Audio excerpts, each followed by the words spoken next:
Assalomu alaykum. Bugun biz xalqaro konferensiyada ishtirok etdik. Ozarbayjonda, Baku hamda mana Shusha shahrida bo'layotgan xalqaro konferensiyada bugun biz Ozarbayjonning xalqaro tashabbuslarini dunyodagi, aynan tinchlik borasidagi, Kavkaz o'lkalarida tinchlik borasidagi tashabbuslarini qo'llab-quvvatlagan holda siyosiy partiyalar mana shu bugungi konferensiyani juda ham muhim deb hisoblaymiz va bu konferensiyada qator takliflar, tashabbuslar ilgari surildi.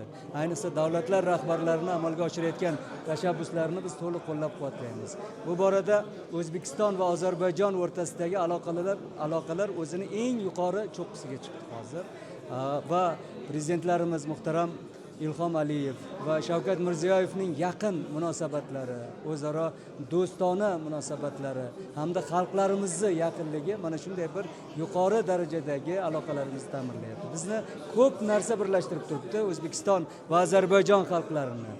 Bu tariximiz, bu bizni madaniyatimiz, bu bizni siyosiy hamda dunyodagi muammolarga qarashlarimiz mana shu birlashtirib turibdi va bu borada O'zbekiston va Ozarbayjon birgalikda dunyoda tinchlik, xalqlarimizni farovonligi uchun kurashyapti, amalga oshiryapti. Biz Ozarbayjonning Yeni Ozarbayjon partiyasi bilan O'zbekiston Liberal Demokratik partiyasi o'rtasida hamkorlik memorandumini imzolaganmiz. Bu borada biz faol hamkorlik qilyapmiz, birgalikda ishlayapmiz. Bularning barchasi ikki mamlakat o'rtasida davlatlararo munosabatlarni, davlatlarimiz rahbarlarini kelishuvlarni amalga oshirishda biz partiyalarimiz hukumatlarga ko'makchi bo'lmoqdamiz. Biz tadbirkorlikni qo'llab-quvvatlash bo'yicha, yoshlarimiz tashabbuslarini keng amalga oshirish bo'yicha, ayollar tadbirkorligi, ayollar ishbilarmonligini qo'llash hamda gumanitar aloqalarni, xalqlarimiz o'rtasidagi aloqalarni yanada yuqori bosqichga chiqarish bo'yicha faol amaliy harakatlarni boshlayapmiz.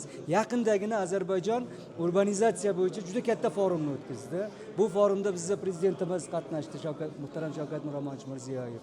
Shu bilan birga mana shunday bir prezident Ilhom Aliyev janob oliylar bilan bo'lgan muloqotlarda ham muhim qator kelishuvlar va hamkorlikda mana shunday bir katta dunyo miqyosidagi global tashabbuslarni amalga oshirishda birgalikda harakat bo'lyapti. Shu bilan birga Ozarbayjon Markaziy Osiyo konsultativ uchrashuviga qo'shildi. Buni muhtaram prezidentimiz e'lon qildilar. Birgalikda Markaziy Osiyo bilan Ozarbayjon bugun dunyodagi katta iqtisodiy masalalarni yechishda, hamkorlikda yirik loyihalarni amalga oshirishda birgalikda ish olib borishyapti. Bizni partiyamiz mana shu O'zbekiston Liberal Demokratik partiyasi yetakchi partiya sifatida O'zbekiston va Ozarbayjon aloqalarini hamda Kavkazda, ham Markaziy Osiyoda, ham dunyoda tinchlikni amalga oshirish, mana shunday bir xalqlarimiz farovonligiga xizmat qiladigan global loyihalarni amalga oshirishda ham o'z hissasini qo'shib boradi va biz Ozarbayjon o'lkasidagi mana shunday bir mehmondo'stlik, mana shunday bir iliq munosabatni to'liq samimiy bir bizga ko'rsatilayotgan mehmondo'stlikni qadrlaymiz. Biz Ozarbayjon xalqiga